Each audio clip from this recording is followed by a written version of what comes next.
I think our students are leaders. I'm so proud of all of you. And I think that leadership happens without a title. I think that we lead a lot by influence rather than roles and titles.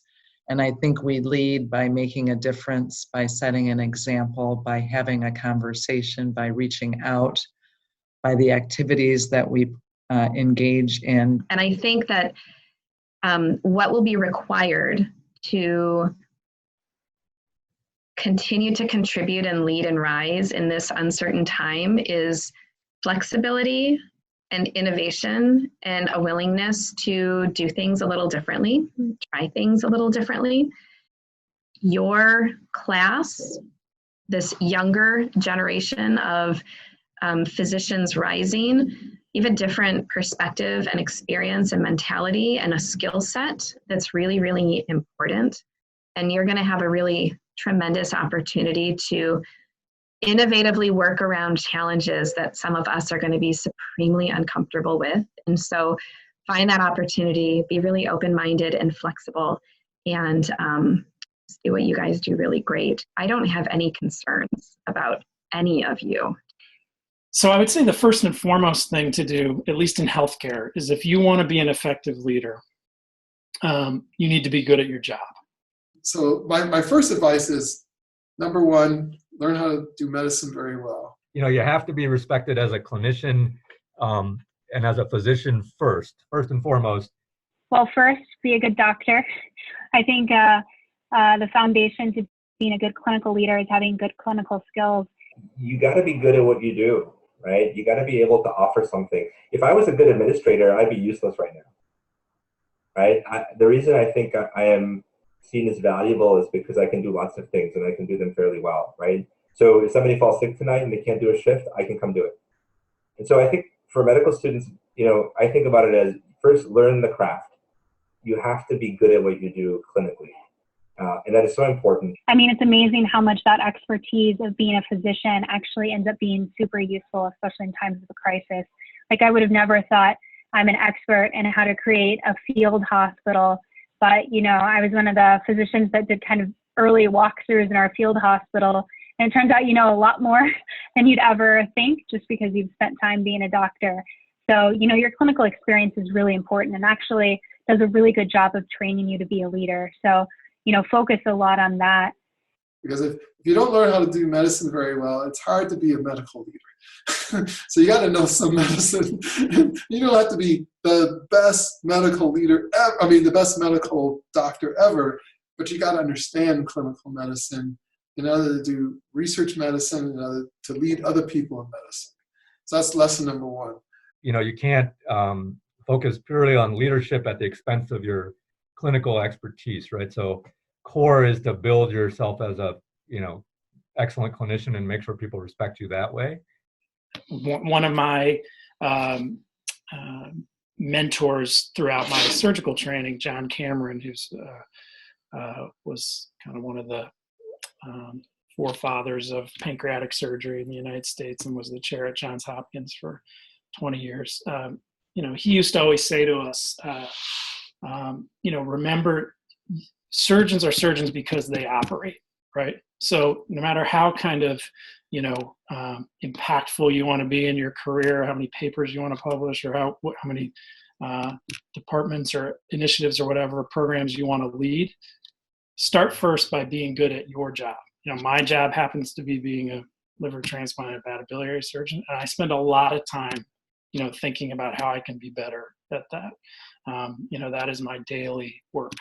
And so if you're a pediatrician or a dermatologist or a pediatric spinal surgeon, immerse yourself into that work and master your craft, because your credibility as a leader and your ability to be impactful beyond that is ultimately going to be wedded to how you're seen in your specific domain. I think at the beginning, when you're a beginning physician, when you finish your training, you're going to spend the first few years doing something that's intentionally and properly selfish.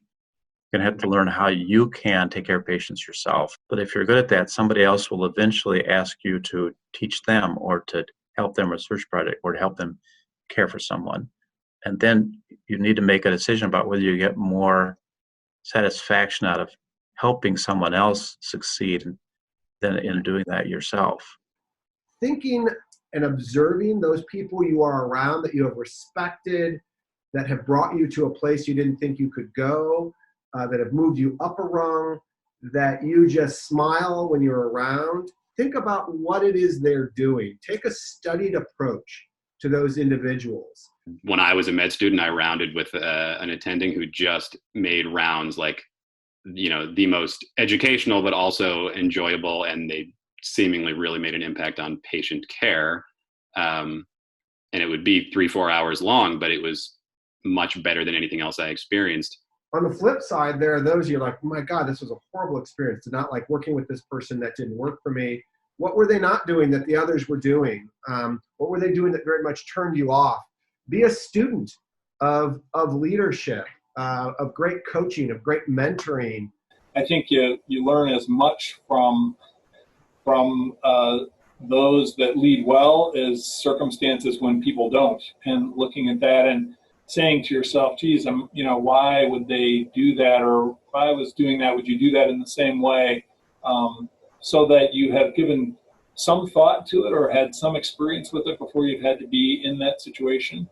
And I really think that all of the tenets that we would normally suggest people benefit from, things that I still benefit from at this level of training, have to do with personal development and growth and being introspective and insightful about where you have improvements to make. It's about doing the messy work, the discipline reflection around learning about your weaknesses, doing 360s, hearing about where you need to change, and then doing purposefully working on your mental models, kind of relentlessly over the course of your career, pushing yourself to be more humble about your capabilities, to be more courageous about confronting your weaknesses. I think this constant sense of curiosity and wanting to grow is really powerful. So I would say never lose that. But I see the people in healthcare that I see are unhappy are people that have lost that, right? They've lost that sense of wanting to grow and do more. And the moment you lose that, trust me, it's like poison. People around you will sense it and feel it. And you can't respect somebody who doesn't respect themselves and wants to grow, right? So you gotta have this inner comfort with, I'm growing, I'm curious, I want to learn. Hey, I'll take you on this journey with me. Happy to mentor you. Happy to be a mentee for you, right? I said yes to things that I was unsure about, but seemed to me to be good opportunities to learn and to grow my skill set. The thing that was always important to me was I'd only say yes if I felt that I had the mentorship and support to succeed, even if that wasn't something I'd envisioned I would do. So many of those roles, I never envisioned I would do them. A lot of the roles didn't exist before I took them. So you never really knew what the path was. But, I always felt if it was an opportunity to grow myself, add to the organization, and as long as I had mentorship and support, I would say yes. Every moment is a teaching moment. So I would encourage people really at every step of their journey to take that opportunity to engage others. Sometimes the right opportunities come along, and sometimes you feel like you're not prepared. Each one of these roles, I was scared out of my pants. Like, really? Usually if I make a decision, it affects my lab. I make a decision, it could affect 30 people or 50 people or 100 people now, and then they're going to blame me. And that's true. They still blame me.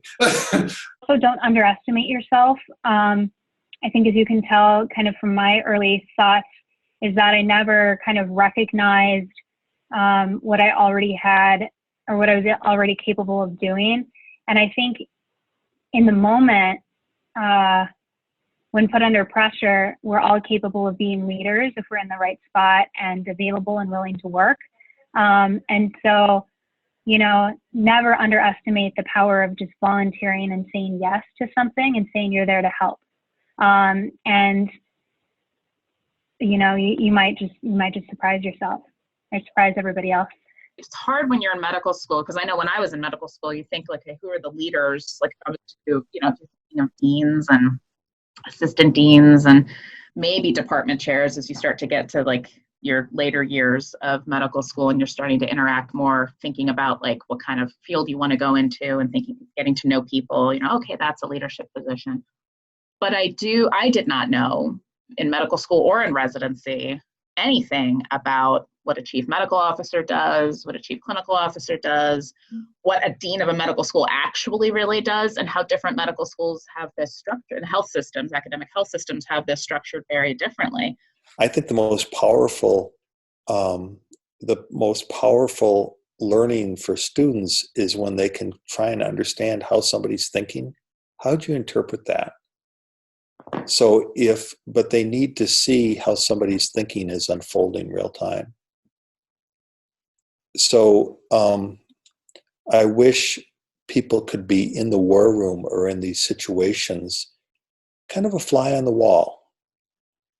And then, but it's not enough to do that. There has to be a debriefing opportunity afterwards to say, why did you lean left there instead of leaning right?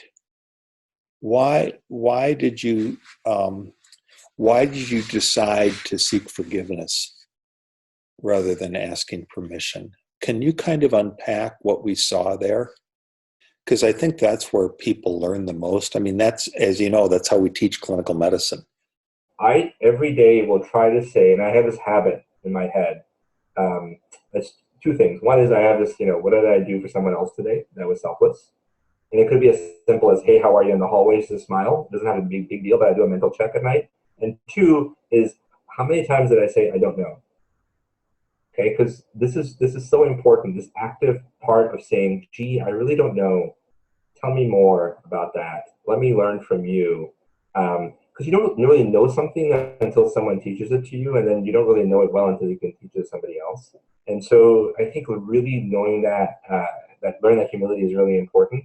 The reason that I started doing administrative things in first the emergency department and then the hospital and the health system is really that, I can work really hard and I can be the best emergency physician I can be, and I can take care of as many patients as I can possibly see, and I will impact each individual patient or those that I could see personally. But it became clear to me pretty early on in my career here that, we all function within a very complex system. And if you can improve the system, so if you can change the system to make the best thing to do for the patients, the easiest thing for providers to do, and that really requires system level thinking and system level change. And you can have an impact that's much, much broader than what you're going to do, no matter how good a doctor you are in whatever specialty it is. I've very much enjoyed developing programs, kind of building lasting structures, programs, institutions, and building, maybe a better word, helping to build those, and having something you sort of leave a legacy of. And when you move on, certainly everybody has that with the patients they've interacted with, the students they've worked with, but those bigger structural elements that live on long beyond you, I think are kind of exciting and cool. And if you've done it in the right way, it does make a lasting impact. And you go back 20 years and I'm like, oh yeah, that still exists that way. And I was very much involved with that. I think that's exciting. I find that professionally rewarding. And I think last but not least, and my life has been a story in every step of the way. I'll talk to my wife because she has a whole different version of the story. It's just being open to change, right? So, I went from clinical to research to admin, and I'm already thinking, what's the next 3 years going to look like? Not that I get bored, but I just love challenge, right? And so for you to become really good at what you do means that you have to keep pushing that envelope.